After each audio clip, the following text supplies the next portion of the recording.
स्वागत है आप सभी का एकलव्य स्टडी पॉइंट पर। मेरा नाम है हिमांशु सिंह और आज की इस वीडियो में हम बात करेंगे क्लास 12th की सोशियोलॉजी की बुक 1 है, उसका चैप्टर 1 जिसका नाम है भारतीय समाज की जनसांख्यिकी संरचना, यानी कि भारतीय समाज में जनसंख्या का वितरण कैसे हो रखा है और भारतीय समाज में जो जनसंख्या है उसके उसका गठन किस प्रकार हो रखा है।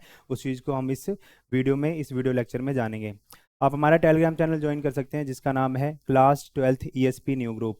यहाँ पे आपको जितनी भी पीडीएफ नोट्स हैं वगैरह वो सारी की सारी मिल जाएंगी। और जो भी आपसे रिलेटेड इन्फॉर्मेशन है, चैनल से रिलेटेड इन्फॉर्मेशन है, क्लासेस से रिलेटेड इन्फॉर्मेशन है, वो आपको यहाँ पे मिल जाएगी। इसका जो लिंक है वो आपको डिस्क्रिप्शन बॉक्स में मिल जाएगा, तो आप वहाँ से इसको ज्वाइन कर सकते हैं। तो चलिए चैप्टर की तरफ चलते हैं। जो हमारा पहला टॉपिक है वो है जनसांख्यिकी यानी कि डेमोग्राफी। तो हमें सबसे पहले समझना होगा कि ये जो डेमोग्राफी शब्द है, डेमोग्राफी जो जनसांख्यिकी शब्द है वो क्या होता है, उसका क्या मतलब होता है। तो जब हम जनसंख्या यानी कि जो पॉपुलेशन उसका एक सिस्टमेटिक वे में यानी कि एक सुव्यवस्थित तरीके से अध्ययन करते हैं, उसकी स्टडी करते हैं, तो वो कहलाता है जनसांख्यिकी या फिर डेमोग्राफी। जो डेमोग्राफी है उसका एक दूसरा नाम भी होता है जनांकिकी है। ठीक है, तो आपको चैप्टर में कहीं पे जनांकिकी मिले, जनसांख्यिकी मिले तो कंफ्यूज मत होना, दोनों का अर्थ सेम होता है।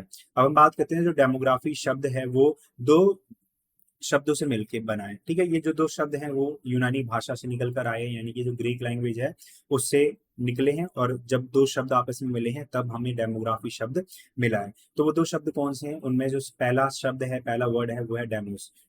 तो जो ग्रीक देश है उसमें लोगों को यानी कि जो वहाँ की जो जनता होती है उसको डेमोस बोला जाता है। और जब हम किसी चीज का वर्णन करते हैं, किसी चीज के बारे में स्टडी करते हैं, तो उसको बोला जाता है ग्राफियन। ठीक है, तो इसी से हमें डेमोग्राफी शब्द मिलता है, यानी कि जब हम जनसंख्या का वर्णन करते हैं, लोगों का वर्णन करते हैं, तो हम कहते हैं हमें डेमोग्राफी शब्द मिलता है। ठीक है, जो जो जनसांख्यिकी होती है उसके अंतर्गत हम तीन चीजों को पढ़ते हैं। तो सबसे पहले हम उसमें पढ़ते हैं जो जनसंख्या का आकार है, यानी कि उसकी जो मात्रा है, उसकी संख्या है, उसमें परिवर्तन आ रहा है, तो वो भी हम जनसांख्यिकी के अंतर्गत पढ़ते हैं, डेमोग्राफी के अंतर्गत पढ़ते हैं। दूसरा होता है जन्म दर, यानी कि किस तरीके से वहां पे जन्म हो रहे हैं, कम हो रहे हैं, ज्यादा हो रहे हैं, मृत्यु किस तरीके से हो रही है, मृत्यु के पीछे के क्या क्या कारण है, इन चीजों पर किस तरह से नियंत्रण स्थापित किया जा सकता है। प्रवास के अलग अलग जो स्वरूप होते हैं, अलग अलग टाइप के उसके नेचर होता है, उन चीजों को हम डेमोग्राफी के अंतर्गत पढ़ते हैं। जो तीसरी चीज होती है उसकी संरचना, यानी कि समाज में जो लोग होते हैं, वहाँ की जो जनसंख्या होती है उसका स्ट्रक्चर किस तरीके का है, वहाँ की जो जनसंख्या उसमें स्त्रियों का प्रतिशत कितना है, पुरुषों का प्रतिशत कितना है, बच्चे बुजुर्ग।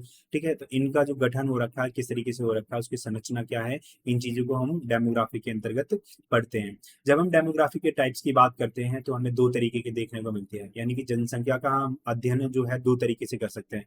सबसे पहले हम बात करते हैं आकारिक जनसांख्यिकी के अंतर्गत। ठीक है, तो जैसे नाम से पता चल रहा है आकार, तो जब हम जनसंख्या का आकार के बारे में पढ़ते हैं यानी कि उसकी मात्रा के बारे में पढ़ते हैं तो होती है आकारिक जनसांख्यिकी। और जब हम जो दूसरा टाइप होता है वो होता है सामाजिक जनसांख्यिकी। ठीक है, तो आकारिक जनसंख्या जनसांख्यिकी का मैंने बताया कि जब हम आकार के बारे में पढ़ते हैं, मात्रा के बारे में पढ़ते हैं, उसका अध्ययन करते हैं, ठीक है, मात्रा के आधार पर, तो वो कहलाती है आकारिक जनसांख्यिकी। और जो दूसरा होता है सामाजिक जनसांख्यिकी, समाज में अलग अलग जो पक्ष होते हैं जिसमें सामाजिक, आर्थिक, राजनीतिक पक्ष।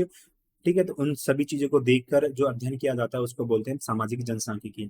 आर्थिक में समाज में किस तरीके का जो आर्थिक समानता है वो किस तरीके से मिल रखी है, जो आर्थिक संसाधन होते हैं उनका आवंटन किस तरीके से कर रखा होता है, समाज में कितनी गरीबी है, कितनी अमीरी है, कितने लोग अमीर हैं, कितने प्रतिशत लोग गरीब हैं। ठीक है, तो इन चीजों को आर्थिक पक्ष में रख सकते हैं। समाज में लोगों की आर्थिक स्थिति कितनी है, लोगों को वोटिंग राइट्स दे रखे हैं, नहीं दे रखे हैं, क्या वो इलेक्शन को लड़ सकते हैं। ठीक है, तो इस तरीके की जो बातें होती हैं वो हम सामाजिक जनसांख्यिकी के आधार पर करते हैं, उसके पक्ष में उनको देखते हैं। ठीक है, तो ये होता है डेमोग्राफी के जो दो टाइप्स। अब जो जब हम पूरा जनसंख्या के बारे में अध्ययन करते हैं, जनसांख्यिकी का अध्ययन करते हैं, तो मेनली दो चीजों पर आधारित होता है। ठीक है, दो चीजें अलग अलग नहीं होती हैं, दोनों एक ही होती हैं। जैसे जन एक तो गणना होती है और दूसरी होती है गिनती। ठीक है, तो गिनना गणना करना दोनों एक ही चीज होती है। और इन्हीं चीजों पर, इन्हीं पर ये जो आधारित होता है, अध्ययन आधारित होता है। ठीक है, तो जब हमें किसी सोसाइटी के बारे में पता करना है तो बेसिक सी बात है, हमें वहाँ के लोगों की गिनती करनी पड़ेगी, उसके अलावा हमारे पास कोई भी ऑप्शन नहीं होता है। ठीक है, जैसे हमें भारत की जो जनसंख्या उसके बारे में जब हम अध्ययन करते हैं तो हम जनगणना करवाते हैं। ठीक है, दूसरा सर्वेक्षण करवाते हैं अलग अलग राज्यों के अंदर। ठीक है, तो इन चीजों का जो इनकी जो पूरी प्रक्रिया होती है, यानी कि जनसंख्या के बारे में जब हम अध्ययन करते हैं, इसकी जो पूरी पूरी प्रक्रिया होती है वो गणना पर, गिनती पर आधारित होती है, जैसे जनगणना या फिर सर्वेक्षण। अब जब हमने समाज से संबंधित जो आंकड़े थे उनको पहली बार इकट्ठा किया था, ठीक है, तो उन्होंने जो आंकड़े थे उन्होंने समाजशास्त्र जैसे एक विषय के लिए, ठीक है, उसके अध्ययन के लिए एक मजबूत मजबूत आधार प्रस्तुत किया था। ठीक है, कहने का मतलब ये है कि जब पहली बार लोगों से संबंधित, समाज में जितने लोग थे, जनता थी, उससे संबंधित जो आंकड़े थे उनको इकट्ठा किया गया, तो हमें एक जरूरत महसूस हुई कि समाजशास्त्र जैसा एक विषय होना चाहिए जो कि समाज में जितने लोग हैं उनके बारे में स्टडी करे। अब समाज के अस्तित्व के लिए, उसके संरक्षण के लिए, समाज में जितने लोग हैं उनके लिए इस विषय को विकसित किया गया था। उसके लिए काफी ज्यादा जो ठोस तर्क थे, मजबूत तर्क थे, उनको दिया गया था। जनसांख्यिकी का जो अध्ययन होता है समाजशास्त्र के लिए, यानी कि जो सोशियोलॉजी है उसके लिए काफी ज्यादा इंपॉर्टेंट होता है। इसकी वजह से ही समाजशास्त्र का विषय एक अकेडमिक सब्जेक्ट्स के रूप में हुआ है, यानी कि अकादमिक विषय के रूप में हुआ है, जिसको कि हम आज के टाइम पे देखते हैं, जैसे आप लोग इस चीज को पढ़ रहे हो। अब हमें दो घटनाएं हैं वो एक साथ देखने को मिलती हैं, और दो घटनाएं कौन सी हैं? तो सबसे पहली है, जो जो घटनाएं थी वो 18वीं शताब्दी के उत्तरार्ध में हमें देखने को मिलती है, जब 18वीं शताब्दी खत्म हो रही थी, और ये जो घटनाएं थी वो सारी की सारी यूरोप में घट रही थी।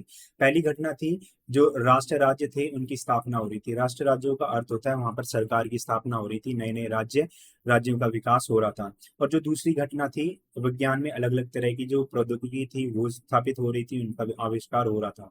ठीक है, तो हम देखते हैं उस टाइम पर आधुनिक विज्ञान की जो सांख्यिकी थी उसका उसकी स्टार्टिंग हो रही थी, उसकी शुरुआत हो रही थी। अब जब ये जो दो घटनाएं आपस में घटित हो रही थी, एक साथ घटित हो रही थी, तो उन्होंने एक चीज के में परिवर्तन लाना शुरू किया, और इससे हमें देखने को मिलता है जो राज्य था वो आधुनिक होता जा रहा था। यानी कि एक आधुनिक जो किस्म का जो राज्य था उसका उसकी स्टार्टिंग हो रही थी, उसकी शुरुआत हो रही थी, जिसने अपने कार्यों का विस्तार करना शुरू कर दिया, यानी कि अपने दायरे बढ़ाने शुरू कर दिए थे। अब जो सरकार आ रही थी, यानी कि जब राष्ट्र राज्य का कॉन्सेप्ट आ रहा था, वहां पे सरकार की स्थापना हो रही थी, तो उन्होंने शासन व्यवस्था थी, जो एडमिनिस्ट्रेशन पूरा सिस्टम था, उसमें कुछ चेंजेस किए, यानी कि उसमें कुछ परिवर्तन लेकर आए थे। अभी जो परिवर्तन थे वो अलग अलग क्षेत्रों में थे, जैसे स्वास्थ्य सुविधाओं में, पुलिस और कानून व्यवस्था थी उसमें परिवर्तन लेकर आए, कृषि और उद्योग संबंधित जो आर्थिक नीतियां थी उनमें सुधार करने शुरू कर दिए, रेवेन्यू कलेक्शन का जो सिस्टम था, उत्पादन में जो सुधार करने की जो नीतियां थी उनको लागू किया, और जो पूरा का पूरा जो लॉ एंड ऑर्डर होता है, शासन व्यवस्था होती है, उसमें भागीदारी लेना स्टार्ट कर दिया। अब आप देख रहे हो ना किस तरीके से राज्य जो है अपनी जो भूमिका है, अपने कार्यकलाप है, उनको बढ़ावा दे रहा है। ठीक है, तो ये जो परिवर्तन लेकर आए थे उससे राज्य का जो कार्य क्षेत्र था वो धीरे धीरे बढ़ रहा था। अब इसी से इनको एक आवश्यकता महसूस हुई कि हमें जो व्यवस्था है, पूरी शासन व्यवस्था, उसको अच्छे से चलाना है। तो इन्होंने ये महसूस किया, यानी कि आवश्यकता महसूस हुई कि हमें समाज से संबंधित जो आंकड़े हैं वो हमारे पास होने चाहिए, तभी हम समाज को, अपने शासन को अच्छे अच्छी तरीके से चला सकते हैं, एक सुव्यवस्थित तरीके से चला सकते हैं। अब इसी की वजह से क्या हुआ कि जनसंख्या से किससे संबंधित जितने भी पक्ष थे उनसे संबंधित तथ्यों को एक अच्छे और तरीके से नियमित रूप से इकट्ठा करना शुरू कर दिया गया था। ठीक है, अब देखो किस तरीके से सारी की सारी बातें हुई हैं। सबसे पहले हम देखते हैं कि जो जनसंख्या थी उसमें उसका अध्ययन करने की स्टार्टिंग शुरू हो चुकी थी। कहाँ से स्टार्टिंग शुरू हुई थी? जब यूरोप में दो घटना एक साथ घटी थी। ठीक है, तो जो पहली घटना थी वो तो राष्ट्र राज्यों की स्थापना शुरू हो गई थी, विज्ञान का विकास हो रहा था, जहाँ पर सांख्यिकी की अध्ययन की स्टार्टिंग हो चुकी थी आधुनिक रूप में। वहां से ही हमें राज्य का जो विस्तार था, कार्य क्षेत्र था उसका, वो बढ़ता हुआ दिखाई देता है, जहाँ पर उसने अपनी शासन व्यवस्था में कुछ चेंजेस किए थे। अब इन्हीं चेंजेस से, यानी कि इन परिवर्तनों से ही राज्य का जो कार्य क्षेत्र था वो धीरे धीरे बढ़ रहा था, उसको अपनी शासन की व्यवस्था अच्छे से चलानी थी। इसी वजह से सरकार को, जो राज्य था, उसको एक आवश्यकता महसूस हुई कि हमारे पास भी आंकड़े होने चाहिए जो समाज से संबंधित हो। इसी की वजह से समाज से संबंधित जितने भी पक्ष थे उनको एक सुव्यवस्थित तरीके से और नियमित रूप से इकट्ठा किया गया था। अब इन आंकड़ों को इकट्ठा करने की जो प्रथा थी ना वो बहुत टाइम पुरानी थी, यानी कि बहुत पहले से ही हम सामाजिक आंकड़े इकट्ठे करते आ रहे थे। लेकिन इसका जो आधुनिक स्वरूप है वो हमें देखने को मिलता है कब? 1790 में। 1790 में जो अमेरिका था वहां पर पहली जनगणना हुई थी, जिसको बोला जाता है जो पहली आधुनिक जनगणना थी। ठीक है, तो हम कह सकते हैं जो पहली आधुनिक जनगणना थी वो अमेरिका की जनगणना थी। अब अमेरिका में जनगणना स्टार्ट हो चुकी थी। अब भारत में भी हम देखते हैं कि जनगणना का जो इतिहास है, उसकी हिस्ट्री किस तरीके की थी। तो जो जनगणना का जो कार्य था अंग्रेजों ने शुरू किया था, यानी कि सबसे पहले जनगणना का जो कार्य था भारत में अंग्रेजों के द्वारा शुरू किया गया था, और ये जो इसका जो पहला प्रयास था वो 1872 में किया गया था। ठीक है, उसके बाद 1872 में जो पहली जनगणना थी वो अनियमित जनगणना थी। जो नियमित जनगणना थी वो 1881 से शुरू की गई और हर 10 वर्ष बाद इसको कराया जाने लगा। आजादी के बाद भी 10 वर्ष की जो जनगणना प्रणाली थी, यानी कि 10 साल के बाद जो हम जनगणना कर रहे थे आजादी से पहले, उनको भी कंटिन्यू रखा था। और अगर हम भारत में बात करते हैं अब तक, यानी कि 2011 तक आजादी के बाद टोटल 7 बार जनगणना हो चुकी है। अब हम बात करते हैं जो जनसंख्या है, यानी कि जो जनसांख्यिकी आंकड़े हैं, ये हम क्यों पढ़ रहे हैं, ये इतने महत्वपूर्ण, इतने इंपॉर्टेंट क्यों होते हैं, इसका क्या मतलब होता है पढ़ने का।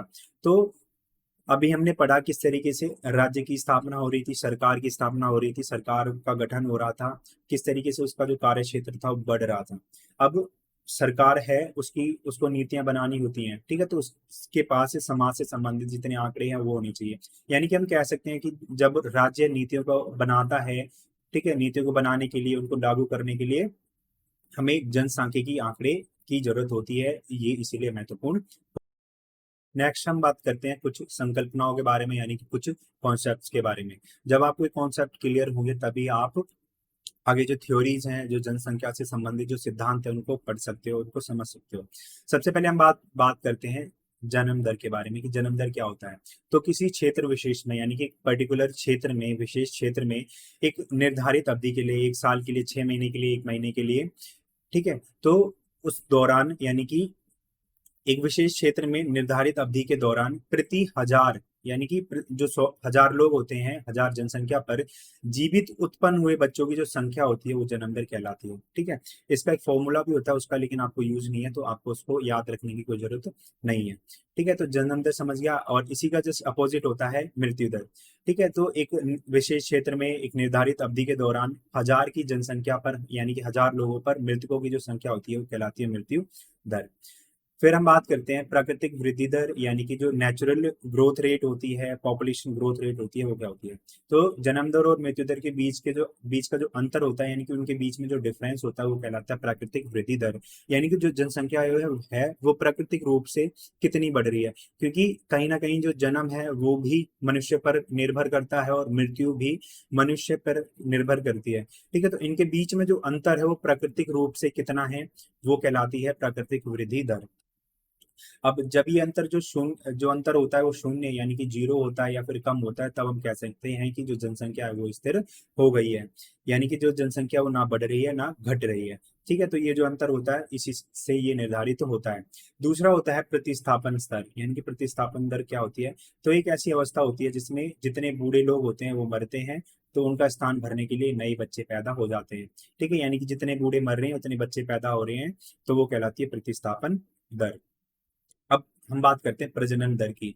तो प्रजनन दर होती है बच्चे पैदा कर सकने की जो आयु होती है, बच्चे पैदा कर सकने की आयु वाली जितनी भी 1000 स्त्रियां होती है उनके पीछे, यानी कि उन पर जीवित जन्मे जो बच्चे होते हैं उनकी जो संख्या होती है वो प्रजनन दर कहलाती है। अब आपके लिए मैं एक क्वेश्चन देता हूँ कि जो बच्चे पैदा कर सकने की जो आयु है वो कितनी है। ठीक है, तो आपको बताना कमेंट बॉक्स के अंदर।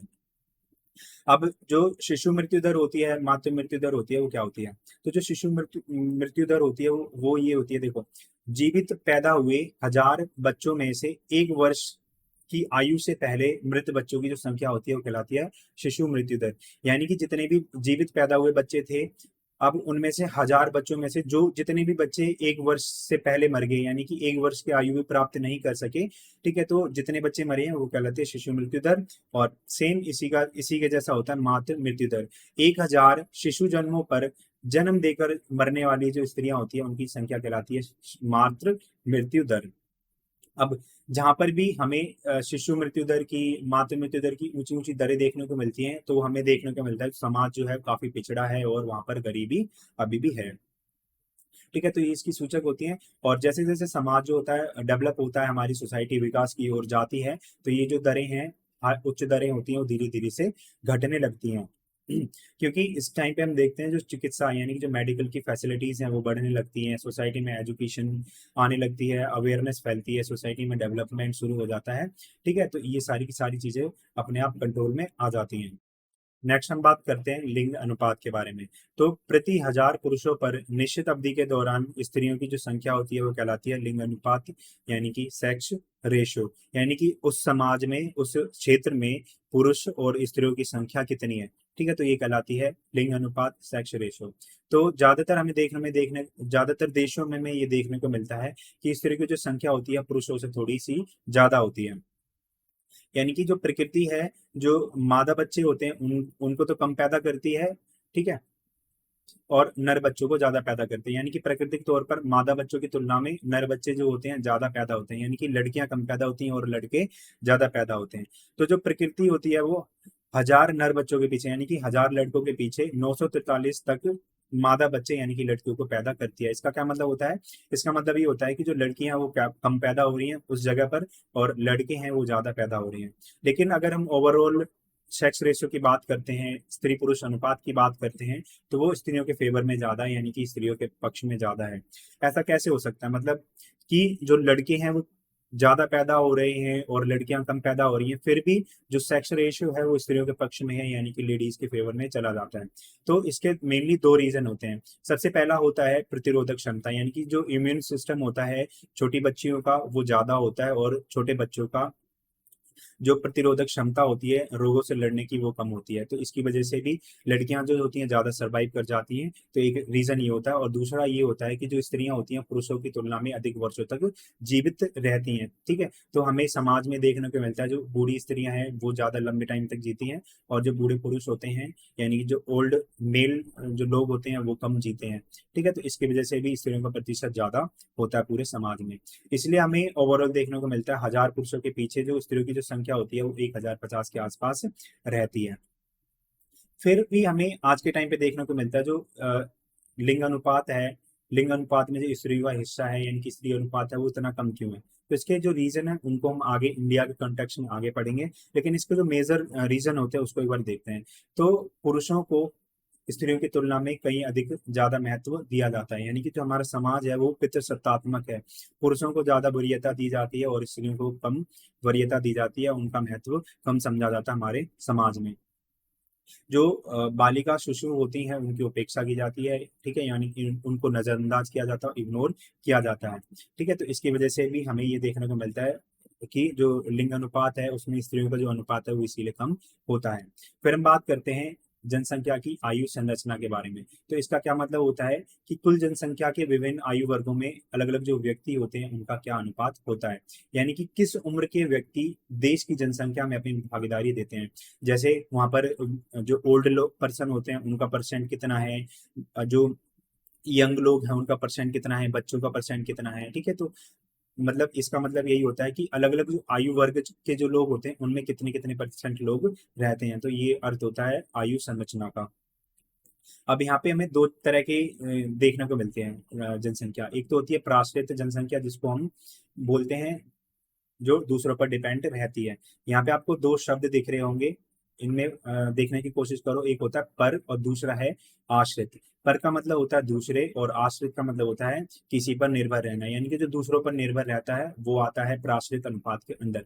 तो जीवन यापन यानी कि लाइफ को सरवाइव करने के लिए जो कार्यशील जनसंख्या होती है उस पर आश्रित रहते हैं, जिसमें ज्यादातर हमें बच्चे और बुजुर्ग जो बूढ़े लोग होते हैं वो देखने को मिलते हैं। दूसरी होती है कार्यशील जनसंख्या यानी कि कार्यशील अनुपात। उस समाज में 15 से लेकर 64 वर्ष तक के जितने भी आयु वर्ग के जो लोग होते हैं वो कार्यशील जनसंख्या में आते हैं, यानी कि काम करके अपना पेट पालने वाली जो जनसंख्या होती है वो कार्यशील जनसंख्या के अंतर्गत आती है। और जो कार्यशील जनसंख्या पर आश्रित होता है यानी कि उस पर निर्भर होता है वो होता है प्राश्रित अनुपात, जिसमें बच्चे और बूढ़े होते हैं वो आते हैं। अब जो बढ़ता हुआ प्राश्रित अनुपात होता है वो किस तरीके से लाभ हानिकारक होता है, गिरता हुआ प्राश्रित अनुपात किस तरीके से समाज में लाभ देता है, एक बार उसको देखते हैं। तो जो अगर प्राश्रित अनुपात किसी देश का बढ़ रहा है तो उन देशों में ये चिंता का कारण बन जाता है, क्योंकि वहां पर जो हमें जनता देखने को मिलती है वो बुढ़ापे की समस्या से जूझ रही होती है, और वहां पे जो ज्यादातर जनसंख्या होती है वो बूढ़ी होती है। अब वहां पे जब बूढ़े बढ़ रहे हैं यानी कि बच्चे बढ़ रहे हैं, बूढ़े बढ़ रहे हैं, तो वहां पे आश्रितों की जो संख्या है वो बढ़ रही है, जिसकी वजह से जो कार्यशील आयु वाले जितने भी लोग हैं उनका जो अनुपात है यानी कि उनकी जो संख्या है वो छोटी हो रही है धीरे धीरे। तो अब ऐसे में क्या होता है कि वहां पर काम करने वाली जो जनसंख्या वो कम है, दूसरों पर आश्रित होने वाली जनसंख्या ज्यादा है, वहां पर दूसरों पर आश्रित रहने वाले लोग ज्यादा हैं। तो ऐसे में जो आश्रित होते हैं उनको उनको ढोने में, उनका बोझा ढोने में लोगों को कठिनाई महसूस होने लगती है। और जो भी कार्यशील जनसंख्या होती है वो उनको एक बोझ की तरह समझने लगते हैं और अच्छे से काम नहीं कर पाते हैं। ठीक है, तो ये होता है बढ़ता हुआ प्राश्रित अनुपात के नुकसान। जो प्राश्रित अनुपात है वो गिर रहा है, उसका क्या मतलब होता है? तो जो गिरता हुआ पराश्रित अनुपात होता है वो आर्थिक वृद्धि और विकास का स्रोत बन सकता है, यानी कि उसमें काफी ज्यादा लाभ कर सकता है, क्योंकि वहां पर जो कार्यशील लोगों का अनुपात होता है वो ज्यादा होता है। जो कार्यशील लोगों का अनुपात होता है काम न करने वाले लोगों की तुलना में कहीं अधिक होता है। कहने का मतलब यही है कि कार्यशील जो अनुपात होता है वो ज्यादा होता है और पराश्रित अनुपात होता है वो कम होता है। तो ऐसे में क्या होता है कि काम करने वाले जो होते हैं ज्यादा होते हैं, खाने वाले कम होते हैं। ठीक है, तो ऐसे में हमें वहां पर उस देश में आर्थिक वृद्धि देखने को मिलती है, आर्थिक विकास देखने को मिलता है। ठीक है, तो ऐसे में क्या होता है, इस चीज को जहां पर पराश्रित अनुपात कम होता है तो इसको एक टर्म है वो कहा जाता है, वो ये है जनसांख्यिकी लाभांश। यानी कि जनसंख्या से जो लाभ होता है उसको बोला जाता है जनसांख्यिकी लाभांश। या फिर इसका एक जो दूसरा नाम होता है वो होता है आयु संरचना के परिवर्तन से प्राप्त होने वाला जो फायदा होता है वो कहलाता है। अब इसमें बेसिकली देखो, जो काम करने वाले हैं वो कम है, काम करने वाले हैं वो ज्यादा हैं, और जो दूसरों पर आश्रित रहने वाले लोग हैं, यानी कि जो पराश्रित अनुपात है वो कम है। ठीक है, तो ऐसे में जो उस देश को फायदा निश्चित तौर पर ही मिलने वाला है, मिलता है उसको। ठीक है, लेकिन ऐसे में क्या होता है, ये जो लाभ होता है ना वो बहुत अल्पकालीन होता है, यानी कि बहुत छोटे टाइम के लिए हमें लाभ मिलता है। क्योंकि जब काम करने वाले जो लोग हैं वो ज्यादा हैं तो एक टाइम के बाद वही सभी लोग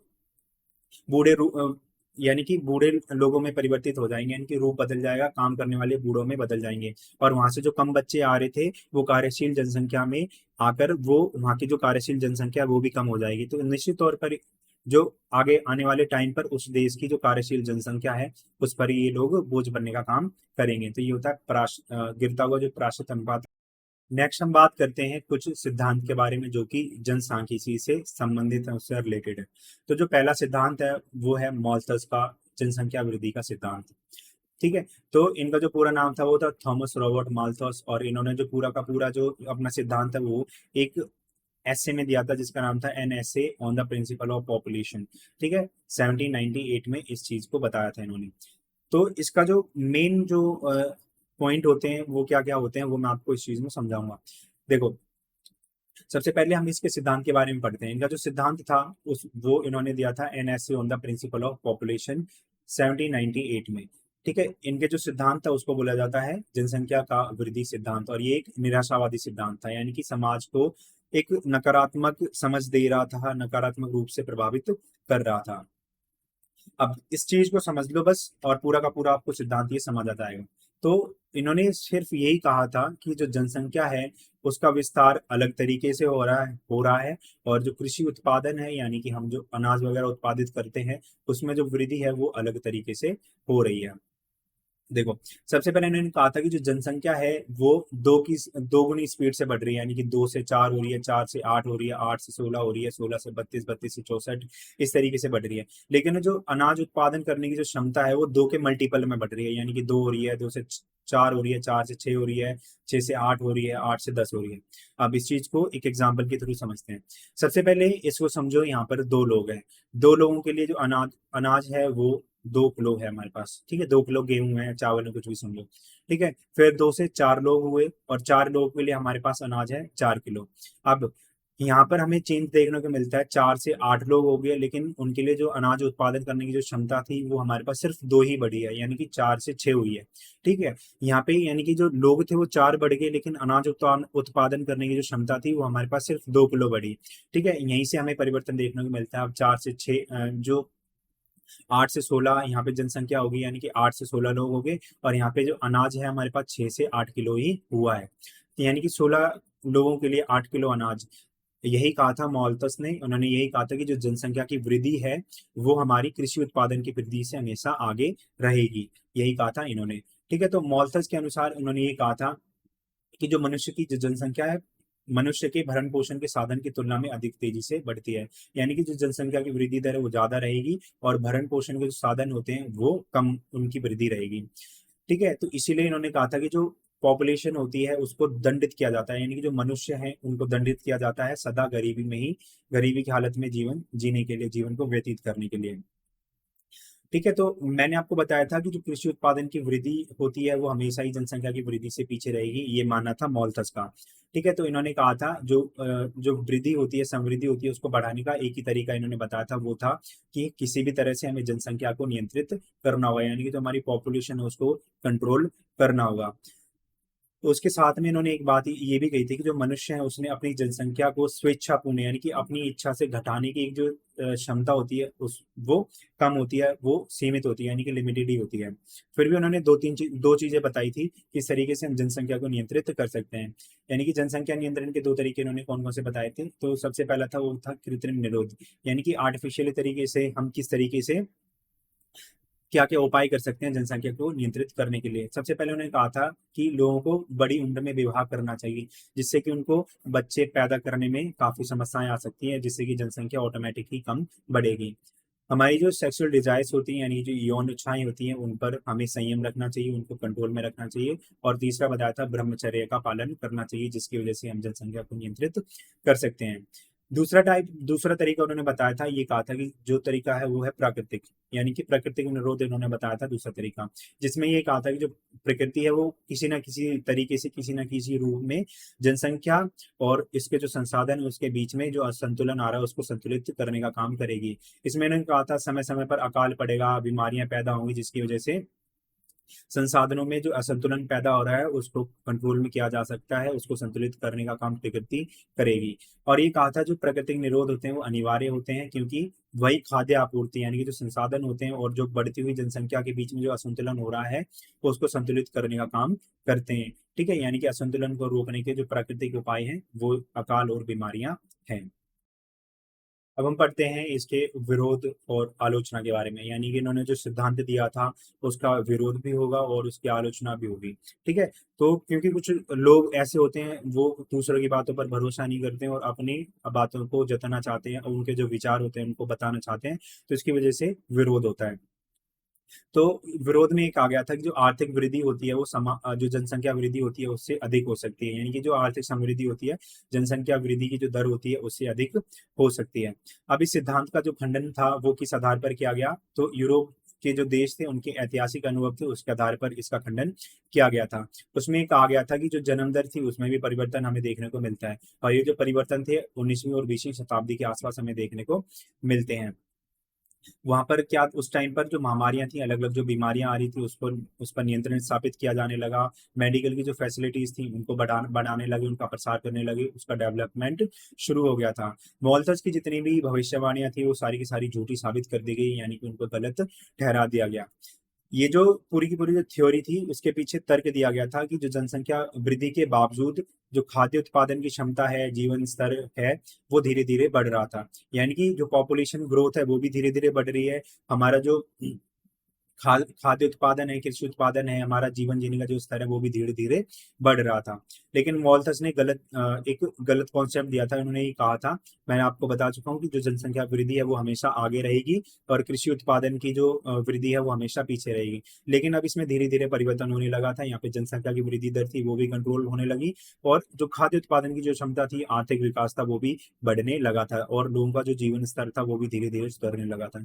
यानी कि यहाँ से परिवर्तन स्टार्ट हो गया और मॉलथस की जितनी भी भविष्यवाणियां थी, उन्होंने जो जो चीजें कही थी उसको गलत साबित कर दिया गया।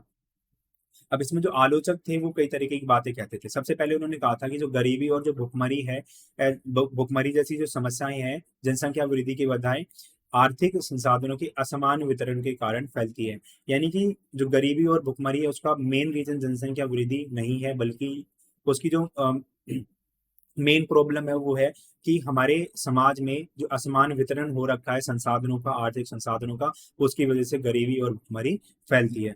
आलोचक थे वो ये कहते कि हमारे पास एक हमारे समाज में एक अन्यायपूर्ण व्यवस्था है, जिसकी वजह से कुछ थोड़े से धनवान भोग विलास की जिंदगी जीते हैं ठीक है, और जो बहुसंख्यक वर्ग है समाज का, हमारी जनसंख्या का, वो गरीबी की हालत में जीता है। तो ये बात आलोचकों ने कही थी। अब नेक्स्ट हम बात करते हैं जनसांख्यिकी का संक्रमण सिद्धांत। ये जो सिद्धांत है वो सिर्फ हमें ये बताता है कि जो जैसे जो समाज होता है, वो स्टार्टिंग में खेतीहर होता है, ग्रामीण होता है और अशिक्षित होता है। अब इसमें परिवर्तन आने स्टार्ट हो जाते हैं। वो जो ग्रामीण था पहले वो नगरीय बनने लगता है, खेतीहर से औद्योगिक हो जाता है और अशिक्षित से साक्षर हो जाता है, यानी कि पढ़ने लिखने लगता है। जब ये परिवर्तन आते हैं तो हमें एक परिणाम देखने को मिलता है, यानी कि कुछ परिवर्तन देखने को मिलते हैं। इसमें क्या था, जो पहले समाज जब ग्रामीण खेतीहर और अशिक्षित था वहां पर उच्च जन्म दर थी और उच्च मृत्यु दर थी। लेकिन जैसे ही समाज नगरीय होता है, औद्योगिक होता है, साक्षर होता है, तो उसमें हमें परिवर्तन देखने को मिलता है कि वहाँ की जो उच्च जन्म दर थी वो निम्न जन्म दर में आ जाती है और उच्च मृत्यु दर से निम्न मृत्यु दर में परिवर्तित हो जाती है। तो यही पूरा का पूरा जनसांख्यिकी संक्रमण का सिद्धांत होता है। इसको हम एक बार दोबारा से देखते हैं, इसमें क्या क्या बातें की गई थी, एक बार इसका जस्ट रिवीजन करते हैं। सबसे पहले इसमें कहा गया था कि जो समाज होता है सबसे पहले खेतिहर होता है, ग्रामीण होता है और अशिक्षित होता है। ठीक है, और जैसे ही समाज ग्रामीण से नगरीय बनता है, खेतीहर से औद्योगिक बनता है, शिक्षित से साक्षर बनता है, हमें एक परिवर्तन देखने को मिलता है। ग्रामीण खेतीहर और अशिक्षित समाज में जो जन्म दर थी वो उच्च रहती है, मृत्यु दर जो है वो उच्च रहती है। लेकिन जैसे ही समाज नगरीय बनता है, औद्योगिक बनता है, साक्षर होता है, तो वहाँ की जो जन्म दर है वो निम्न हो जाती है और मृत्यु दर भी निम्न हो जाती है। ठीक है, तो इसमें परिवर्तन हमें देखने को मिलता है। अब ये जो परिवर्तन होते हैं उसको हम एक चक्र के रूप में देखते हैं, उसको बोला जाता है जनांकीय चक्र। ये जो परिवर्तन होते हैं तीन अवस्थाओं में होते हैं, यानी कि तीन चरणों में ये परिवर्तन होते हैं। इनको अवस्था 1, 2 और 3 के नाम से जाना जाता है, यानी कि अवस्था 1, 2 और 3। अब हम अवस्थाओं के बारे में पढ़ते हैं थोड़े से। तो जो पहली अवस्था है यानी कि जो स्टेज 1 है उसमें क्या होता है, जो उच्च प्रजननशीलता होती है और उच्च मृत्युता होती है इसके अंदर। यानी कि वहां पर जो जन्म दर है, मृत्यु दर है वो काफी ज्यादा ऊंची रहती है और महामारी यहाँ पे काफी ज्यादा फैलती है, भोजन का अभाव रहता है, यानी कि भोजन की कमी हमें देखने को मिलती है। जनसंख्या वृद्धि होती है वो धीमी होती है, क्योंकि जो लोग होते हैं ज्यादातर मरते रहते हैं, वहाँ पर अलग अलग तरह की बीमारियां रहती हैं, महामारियां चलती रहती हैं, भोजन का अभाव होता है जिसकी वजह से लोगों को पर्याप्त पोषण नहीं मिल पाता है। ठीक है, तो वहां पर जनसंख्या जो होती है वो बढ़ती नहीं है बल्कि घटती रहती है। जो वहाँ के जो ज्यादातर लोग होते हैं खेती के कार्यों में संलग्न रहते हैं, यानी कि खेती को ज्यादा महत्व देते हैं। जो जीवन प्रत्याशा होती है काफी कम होती है, यानी कि जो जीवन जीने का स्तर होता है वो भी काफी ज्यादा लो होता है। वहाँ की जो जनसंख्या है अशिक्षित होती है, यानी कि जो समाज होता है स्टेज 1 में, अवस्था 1 में वो अशिक्षित रहता है। टेक्नोलॉजी होती है उसका अभाव रहता है, यानी कि लोग जो है उनको प्रौद्योगिकी का ज्ञान बहुत कम रहता है। दूसरी जो अवस्था होती है, यानी कि जो पहली अवस्था है उसी की तरह सेम रहती है, लेकिन इसमें हमें थोड़े थोड़े कुछ कुछ जो परिवर्तन है, कुछ चेंजेस हैं वो देखने को मिलते हैं। तो इसमें जो प्रजननशीलता यानी कि जो जन्म दर है वो ऊंची बनी रहती है, लेकिन समय के साथ ही घटती रहती है। ये जो अवस्था है घटी हुई मृत्यु दर के साथ आती है, यानी कि जो जन्म दर है वो सबसे पहले हाई रहेगी, लेकिन टाइम के साथ ये घटती रहेगी। इसी तरह से जो होता है मृत्यु दर के साथ भी होता है। जो मृत्यु दर होती है वो पहले तो काफी ज्यादा हाई होती है, लेकिन टाइम के साथ ये कम होती रहती है, यानी कि समय के साथ में ये घटती रहती है। यहाँ पे जो स्वास्थ्य संबंधी जो सुविधाएं होती हैं उनमें सुधार किए किए जाते हैं। लोगों को मेडिकल फैसिलिटीज दी जाती हैं, दवाइयाँ प्रोवाइड की जाती हैं, मेडिकल जो हॉस्पिटल वगैरह होते हैं वो खोले जाते हैं, लोगों को स्वास्थ्य से संबंधित जो जागरूकताएं होती हैं वो दी जाती हैं। ठीक है, तो स्वास्थ्य संबंधी जो सुधार होते हैं उनको करने से मृत्यु पर अंकुश लगाया जाता है, यानी कि कहीं ना कहीं मृत्यु पर कंट्रोल किया जाता है। जहां पर पहले लोग छोटी छोटी बीमारियों से मर जाते थे, दस्त, बुखार, मलेरिया, टाइफाइड, इनसे मर जाते थे, लेकिन उन चीजों पर कंट्रोल किया किया जाने लगा। उनसे संबंधित जो भी उनके वैक्सीन थी, दवाइयाँ थी, उनको बनाया जाने लगा, जिससे कि मृत्यु पर अंकुश लगाया गया, उनको नियंत्रित किया गया। अवस्था 3 जो है वो पूरी तरह से चेंजेस हो जाती है। इसमें जो उच्च मृत्यु दर थी स्टेज 1 में हमें देखने को मिलता है, जो जन्म दर थी वो काफी ज्यादा ऊंची थी, मृत्यु दर थी वो काफी ज्यादा ऊंची थी, लेकिन अवस्था 3 में हमें ये जो दरें थी वो दोनों ही घटी हुई देखने को मिलती है, यानी कि दोनों जो दर हैं वो घट जाती हैं अवस्था 3 के अंदर। यहाँ पे जो जनसंख्या वो तो स्थिर हो जाती है या फिर काफी मंद गति से बढ़ती है। जनसंख्या का जो ज्यादातर भाग है वो नगरीय हो जाता है और शिक्षित हो जाता है, उनके पास टेक्निकल नॉलेज होती है वो भी रहती है। ठीक है, तो ये जो ऐसी जनसंख्या होती है, यानी कि जो अवस्था 3 की जो जनसंख्या होती है विचार पूर्वक परिवार के आकार को नियंत्रित करती है, यानी कि विचार पूर्वक आकार को बढ़ाती है। अब आप यहाँ पे कंपेयर कर सकते हो अवस्था 1 में क्या कंडीशन थी, अवस्था 2 में क्या कंडीशन थी और अवस्था 3 में किस तरह की स्थिति थी। यहाँ पे हमें देखने को मिलता है अवस्था 1 के अंदर जो ऊंची जन्म दर थी, ऊंची मृत्यु दर थी, वो अवस्था 2 में धीरे धीरे कम होने लगती है। यानी कि अवस्था जो मृत्यु दर थी वो भी ऊंची रहती है स्टार्टिंग में, और जो जन्म दर है वो भी ऊंचा रहता है स्टार्टिंग में, लेकिन टाइम के साथ में दोनों चीजें हैं वो कम हो जाती हैं। अवस्था 3 के अंदर हमें जो जन्म दर है वो भी कम देखने को मिलती है, और मृत्यु दर की जो दर है वो भी हमें घटी हुई देखने को मिलती है। ठीक है, तो आप ये कंपैरिजन कर सकते हैं। नेक्स्ट हम बात करते हैं भारत की जनसंख्या का आकार, यानी कि भारत में किस तरह से जनसंख्या का आकार फैला हुआ है, किस तरीके से जनसंख्या की संरचना हो रखी है। तो जनसंख्या के क्षेत्र पर आधार पर हम बात करते हैं तो पूरे विश्व में उसका जो स्थान है वो दूसरा है। ये जो है ये हमारे जो नेशनल डाटा है उसके अकॉर्डिंग होती है, लेकिन अगर हम वैश्विक आंकड़ों की बात करते हैं तो उसके अनुसार पहला है। ठीक है, तो यानी कि जो चाइना था वो विश्व के आंकड़ों के अनुसार वो दूसरा हो गया है, और जो भारत है वो पहले स्थान पर पहुंच गया है। भारत की जनसंख्या की अगर हम बात करते हैं 2011 की जो जनगणना हुई थी उसके आधार पर 121 करोड़ है। हालांकि ये जो जनसंख्या है अभी भी वास्तव में 140 करोड़ के आसपास पहुंच चुकी है। भारत की जो जनसंख्या वृद्धि दर है वो हमेशा ऊंची नहीं रही है, जैसा कि हमें आज के टाइम पे देखने को मिलता है। अगर हम बात करते हैं 1901 से 1951 के बीच की वार्षिक वृद्धि दर, तो वो 1.33% से ज्यादा नहीं रही है, यानी कि उससे अधिक नहीं हुई है। अब हम यहाँ से समझ सकते हैं। ठीक है, तो हमारे पास जो डेटा मौजूद है वो है 1911 से स्टार्ट है। ठीक है, तो हम देख सकते हैं 1901 से 11, 21, 31, 41 और 51 तक। तो यहाँ पे जनसंख्या की जो वृद्धि दर है वो ज्यादा नहीं है, या तो जनसंख्या स्थिर है या फिर कम हो गई है। हमें 1921 का देखने को मिलता है, यहाँ पे जनसंख्या की जो वृद्धि दर है वो माइनस में चली गई है, यानी कि जो जनसंख्या है वो कम हुई है। अब उसके क्या क्या रीजन थे हम एक बार उसको देखेंगे। तो इन जो 1931 से पहले यानी कि 21 के आसपास की बात हो रही है, तो वहां पर जन्म दर और मृत्यु दर थी वो ज्यादा ऊंची थी। ठीक है, तो लेकिन टाइम के साथ में इसके बाद के वर्ष जितने भी आए तो उसमें मृत्यु दर थी वो उसमें कमी हमें देखने को मिलती है। मृत्यु दर थी उसमें तेजी से कमी आई थी, और जो जन्म दर थी वो थोड़ी सी गिरी थी, यानी कि लोगों के जो जन्म करने की जो दर थी वो थोड़ी सी गिरने लगी थी, लेकिन जो मृत्यु दर थी वो बहुत स्पीड से कम हुई थी। अब उसके अलग अलग रीजन थे। ठीक है, 1921 के बाद मृत्यु दर में गिरावट आनी स्टार्ट हो गई थी। अब अभी सबसे पहले हम समझते हैं कि जो जन्म दर थी 1900, जो मृत्यु दर थी 1921 के बाद में उसमें गिरावट आनी क्यों स्टार्ट हो गई थी। क्योंकि अकाल और महामारियां जितनी थी उन पर नियंत्रण स्थापित किया जाने लगा। स्वास्थ्य सुविधाएं थी उनमें भी परिवर्तन होने शुरू हो गए थे, यानी कि धीरे धीरे ठीक होने लगी थी। मेडिकल जो फैसिलिटीज थी लोगों को दी जाने लगी। हॉस्पिटल थे उनको बनाने लग गए थे। ठीक है, जो वैक्सीनेशन प्रोग्राम थे, टीकाकरण जो कार्यक्रम थे उनको चलाया जाने लगा। अलग जो महामारियां थी, बीमारियां थी, उनसे संबंधित लोगों को वैक्सीन दी जाने लगी। जो स्वच्छता अभियान थे उनको चलाया गया, जिसकी वजह से महामारी पर नियंत्रण स्थापित किया जाने लगा। अब सबसे पहले हम बात करते हैं 1921 के बारे में। तो हमें ये चार्ट देखने को मिलता है, ये 1901 से 1917 के बीच में भारत में जितनी भी जन्म और मृत्यु दर रही है उनके बारे में बताता है। तो सबसे पहले हम बात करते हैं जो हमारे लिए इंपॉर्टेंट है वो ही है। आप इस चीज को समझो, यहाँ पे जो रेड वाली है वो है मृत्यु दर, और जो ब्लू वाली है वो है जन्म दर। यहाँ पे हमें जन्म दर और मृत्यु दर है उसमें हमें ज्यादा अंतर देखने को नहीं मिलता है। यहाँ पे जन्म दर भी ऊंची है और मृत्यु दर भी बहुत ऊंची है। तो ये वही टाइम है जहां पर जो बहुत सारी महामारियां फैली थी और भारत की जनसंख्या का एक बहुत बड़ा भाग मौत के मुंह में चला गया था। अभी हम समझेंगे ये जो महामारियां फैली थी उनका मेन रीजन क्या था, वो कौन कौन सी महामारियां थी। उसमें सबसे खतरनाक महामारी थी, खतरनाक बीमारी थी, वो थी इन्फ्लुएंजा। अब ये जो इन्फ्लुएंजा है वो विषाणु यानी कि वायरस के द्वारा फैलती है, जो नाक, गला, फेफड़ों इन सब पर आक्रमण करता है, यानी कि उसको अटैक करता है। अगर हम देश भर की बात करते हैं तो उसने बहुत ज्यादा तबाही मचाई थी, बहुत भयंकर तबाही मचाई थी, बहुत ज्यादा नुकसान किया था। भारत में 125 लाख लोगों को अपनी जान से हाथ धोना पड़ा था। 125 लाख यानी कि 1 करोड़ 25 लाख लोगों की मौत हुई थी इस महामारी की वजह से।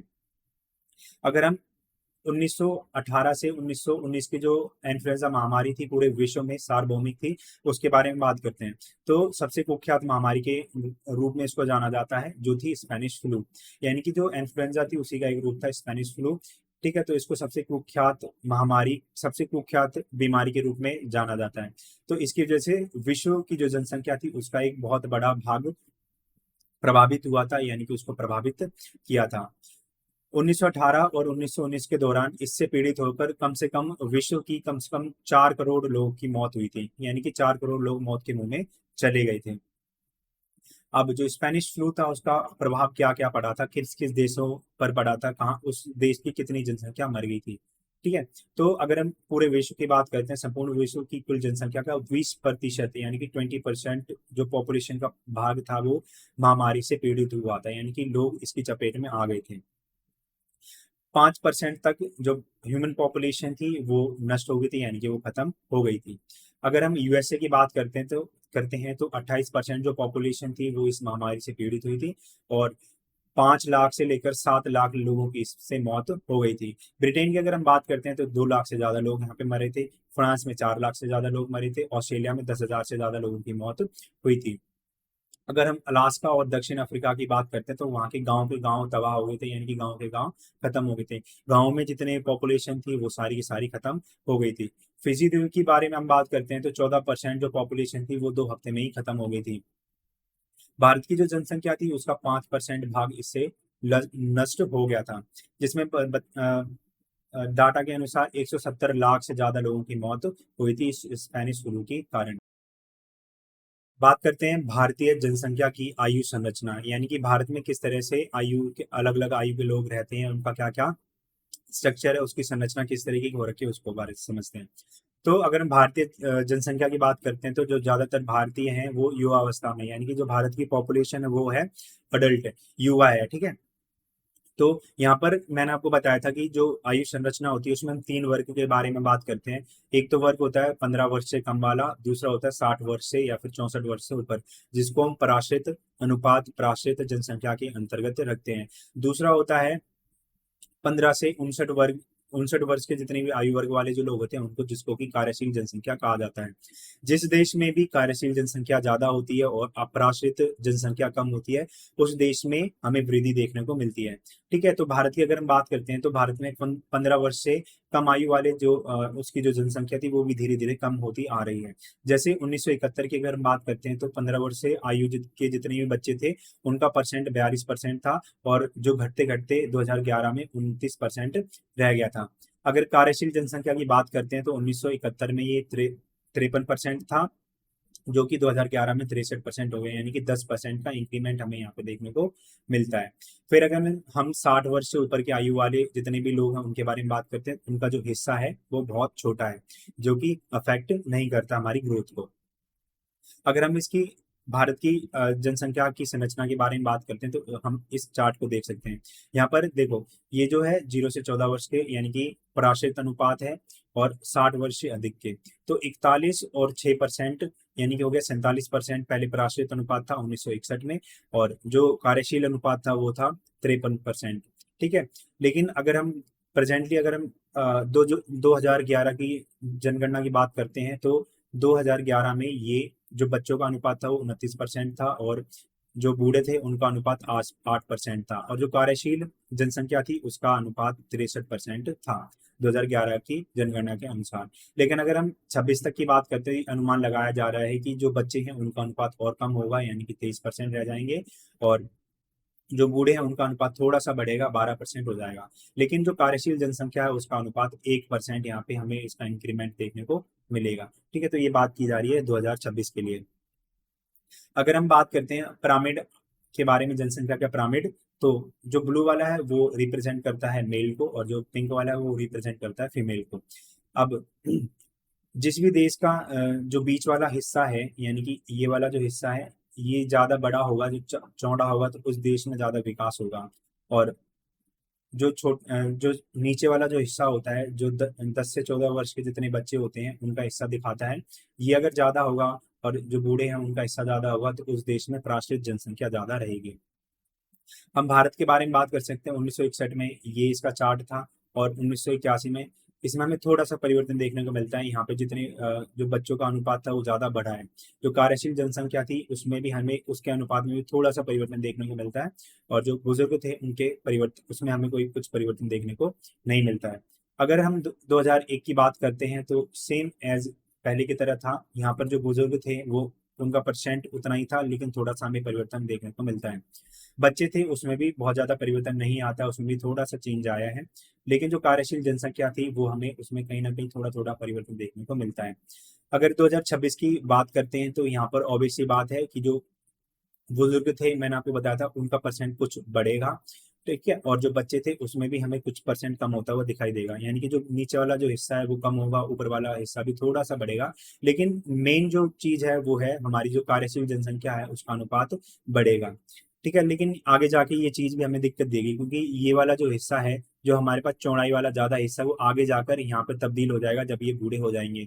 और पीछे से आ रही जो बच्चे हैं जब वो बड़े होंगे, यानी कि जब आयु वर्ग जो कार्यशील वर्ग है उसके अंतर्गत आएंगे, तो आने वाले टाइम पे जो अभी की जो कार्यशील जनता है वो बच्चों पर आने वाले टाइम पर बोझ बन जाएगी, ठीक है।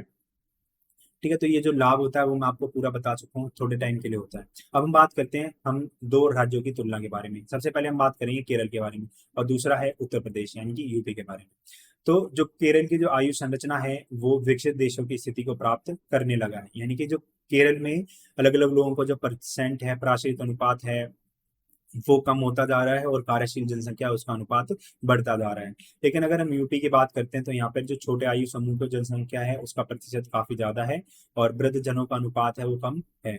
वृद्ध जन यानी कि जो कार्यशील जनसंख्या उसका अनुपात कम है, ठीक है।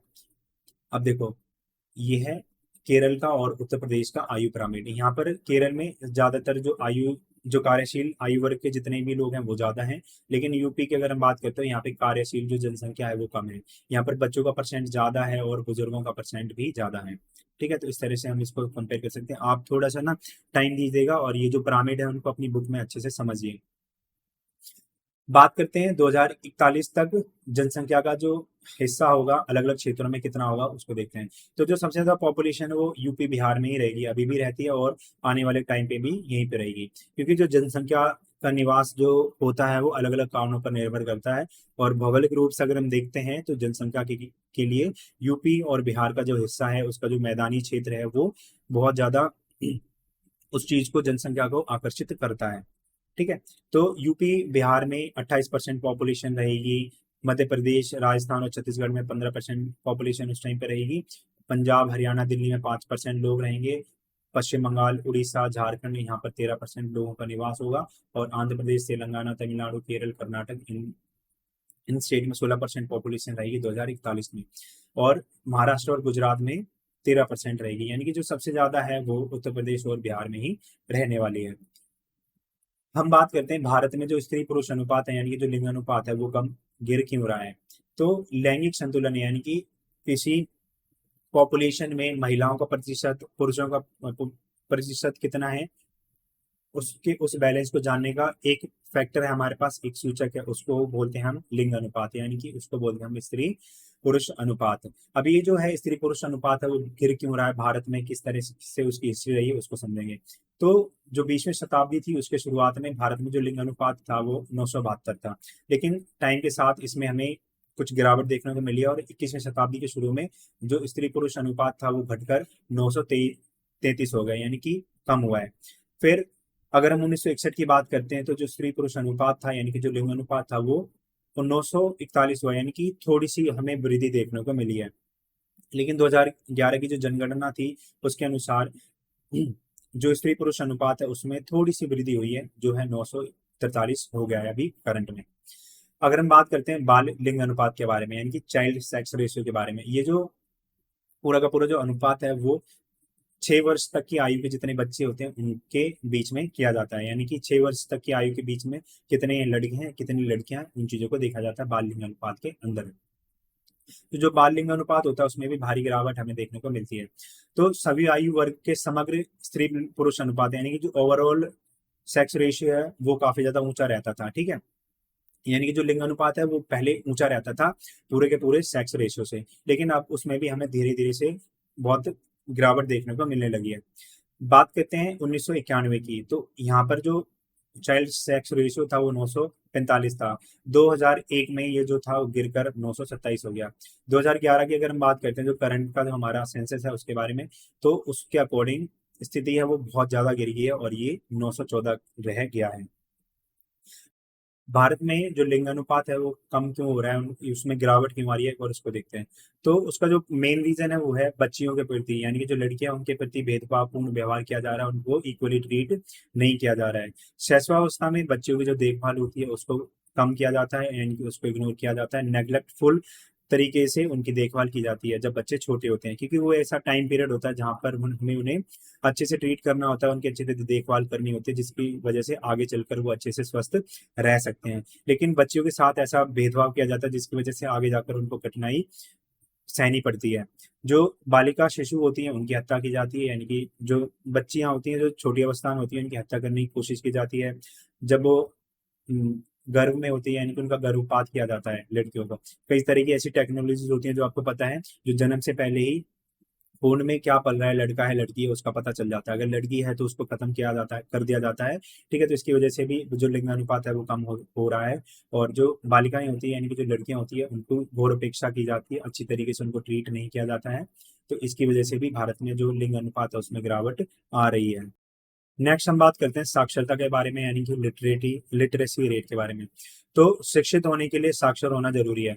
साक्षरता का अर्थ होता है, साक्षर का अर्थ होता है कि वह व्यक्ति जो अपना नाम लिख सके, और जो बेसिक अंडरस्टैंडिंग होती है नंबर्स की वो कर सके, नंबर को पढ़ना आना चाहिए उसको, और थोड़ा सा जो हिंदी की रीडिंग होती है वो आनी चाहिए, तब वो साक्षर कहला सकता है। अगर हमें शिक्षित होना है, शिक्षित होने का अर्थ जो होता है वो काफी बड़ा होता है, ब्रॉडर होता है। ठीक है, तो शिक्षित होना है, शिक्षित होने का जो पहला स्टेप है वो है साक्षर होना, कि हमें जो बेसिक्स होते हैं पढ़ाई के वो आने चाहिए। ठीक है, तो इसकी वजह से हम कह सकते हैं कि वो शिक्षित हो रखा है, यानी कि वो साक्षर व्यक्ति है। जो साक्षरता है शक्ति संपन्न होने का एक महत्वपूर्ण साधन है।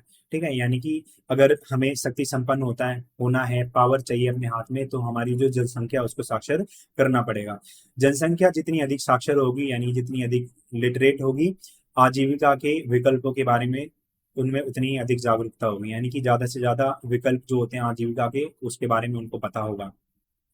जो अगर साक्षरता है उस समाज में ज्यादा, उस देश में, तो वहाँ के जो लोग होते हैं ज्ञान आधारित अर्थव्यवस्था में ज्यादा से ज्यादा भाग ले सकेंगे, और जो लेबर मजदूरी वाली जो पॉपुलेशन होती है वो कम रहेगी, अगर हमारा समाज साक्षर है तो।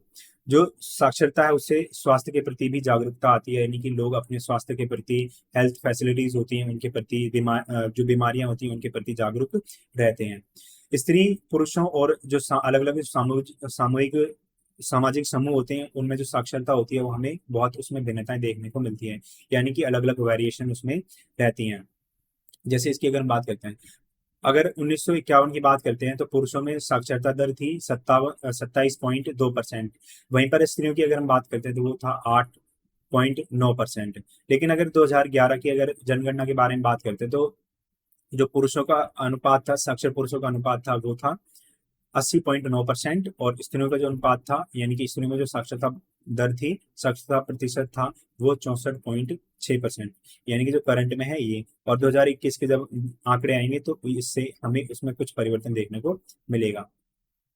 अब हम बात करते हैं ग्रामीण और नगरीय भिन्नता, यानी कि किस तरीके से जो ग्रामीण और नगरीय पद्धतियां उसमें परिवर्तन आ रहा है हमारे भारत में। तो हमें पता है भारत है, भारत को गांव का देश कहा जाता है। तो भारत की जो अधिकांश जनता है वो हमेशा से ही ग्रामीण क्षेत्रों में रहती आई है। ठीक है, जैसे अगर हम बात कर सकते हैं जो कुल जनसंख्या का प्रतिशत है ग्रामीण क्षेत्रों में कितना था, नगरीय क्षेत्रों में कितना था। अगर हम आजादी के बाद की बात करते हैं तो स्टार्टिंग में 82.7% जो पॉपुलेशन थी वो गांव में रहती थी, और 17.3% जो पॉपुलेशन थी वो शहरों में रहती थी। लेकिन हम 2011 की बात करते हैं तो करंटली जो पॉपुलेशन है 2011 के सेंसस के अकॉर्डिंग वो 68% जो लोग हैं वो गांव में रह रही हैं, और 31.3 यानी कि 31.2% लोग शहरों में रह रहे हैं। ठीक है, तो आप देख सकते हो कितना यहाँ पे परिवर्तन हमें देखने को मिलता है। अब हम बात करते हैं जो कृषि आधारित जो अर्थव्यवस्था है, कृषि आधारित जो ग्रामीण जीवन शैली है वो उसकी इंपॉर्टेंस कम हो रही है, यानी कि वो घट रही है। वहीं पर जो उद्योग आधारित अर्थव्यवस्था है वो उसका जो महत्व है वो काफी ज्यादा बढ़ रहा है, यानी कि लोग गांव में कम रहना चाहते हैं और शहरों में ज्यादा रहना चाहते हैं। जो कृषि है सबसे पहले देश में सबसे ज्यादा अधिक योगदान देती थी जीडीपी में, लेकिन आज जीडीपी में उसका योगदान है वो बहुत कम हो गया, और आज के टाइम पे जो सबसे ज्यादा जीडीपी में कंट्रीब्यूट करता है वो है सर्विस सेक्टर। ठीक है, तो जो गांव में रहने वाले जितने लोग थे वो गांव में काम नहीं करना चाहते हैं।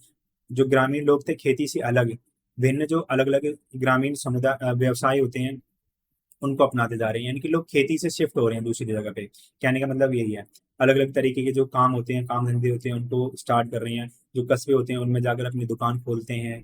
ठीक है, तो इस तरह से यानी कि वो लोग खेती से कटना चाह रहे हैं धीरे धीरे। मेन रीजन ये भी है कि जो गांव है उनमें तालाबों की जो वन क्षेत्र होता है, साझी संपत्तियां होती हैं, उनके जो संसाधन होते हैं उसमें कमी हमें देखने को मिलती है। यानी कि ये जो चीजें हैं धीरे धीरे कम आ रही हैं, जिसकी वजह से लोगों को वहाँ पे समस्याएं देखने को मिलती हैं, समस्याएं पैदा हो रही हैं। जो लोग हैं वो शहरों में गुमनामी की जिंदगी जी सकते हैं, क्योंकि समाज समाज में हमें ऐसा देखने को मिलता है गांव में कि जो निचली जाति के जो लोग होते हैं उनके साथ बहुत ज्यादा भेदभाव किया जाता है। ठीक है, तो वो शहरों की तरफ शिफ्ट शिफ्ट हो जाते हैं, जिसकी वजह से उनको शहरों में कोई पहचान ना सके और वो अलग तरीके से गुमनाम तरीके से जिंदगी जी सकते हैं।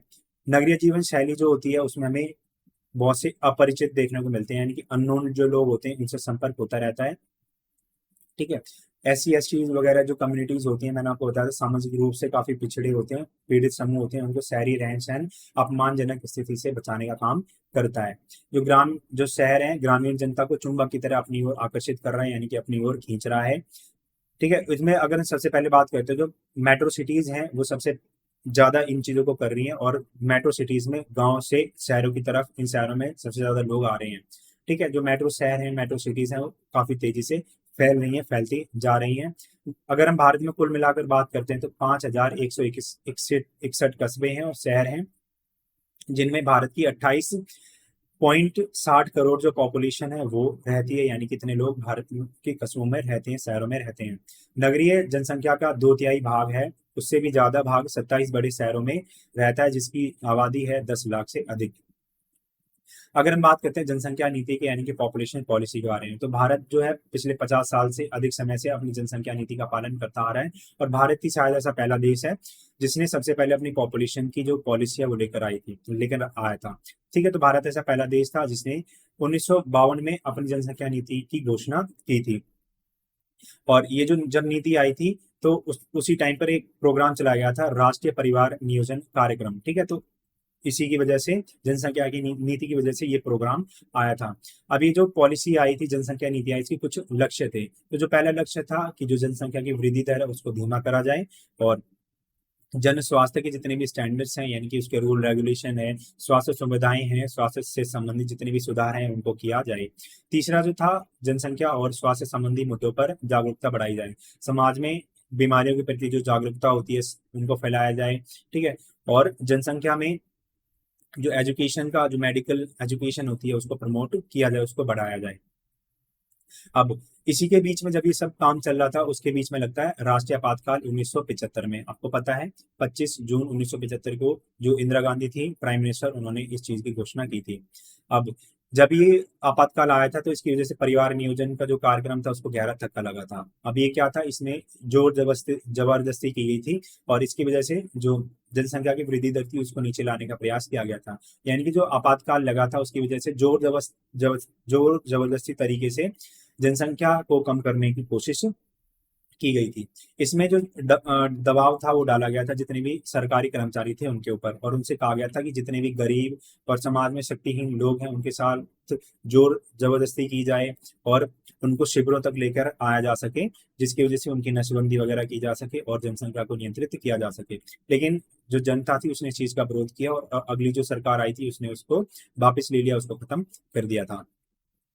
अब जो सरकार ने जो तरीका अपनाया था जबरदस्ती से जनसंख्या को कंट्रोल करने का, उसमें उसने यूज किया था वंध्यकरण। ठीक है, तो वंध्यकरण क्या होता है, एक ऐसी चिकित्सा पद्धति होती है जिसके द्वारा शिशु जन्म को रोका जाता है। इसमें जो पुरुष होते हैं, पुरुषों के मामले में जो प्रयोग में जो पद्धति लेके आई जाती है उसको नसबंदी कहा जाता है, और महिलाओं के लिए नलिकाबंदी इन्होंने इस्तेमाल की थी। ठीक है, तो ये जो शल्य पद्धतियां होती है ये कंट्रोल में लाई गई थी, जिसकी वजह से महिलाओं और पुरुषों की जो नसबंदी थी वो की गई थी। अब जब आपातकाल खत्म हो गया, यानी कि जो इमरजेंसी का जो टाइम पीरियड था वो खत्म हो गया, तो उस टाइम पे जब पॉलिसी आई थी 1951 में, राष्ट्रीय परिवार नियोजन कार्यक्रम उसमें चलाया गया था। लेकिन आपातकाल खत्म हुआ, उसके बाद इसका नाम परिवर्तित करके राष्ट्रीय परिवार कल्याण कार्यक्रम इसको कर दिया था। और जब 2017 में जो भारत सरकार थी वो राष्ट्रीय स्वास्थ्य नीति लेकर आई थी। ठीक है, तो उसके अंदर इन चीजों को, उनके जो लक्ष्य थे उनको निगमित कर दिया गया, इनको शामिल कर दिया था।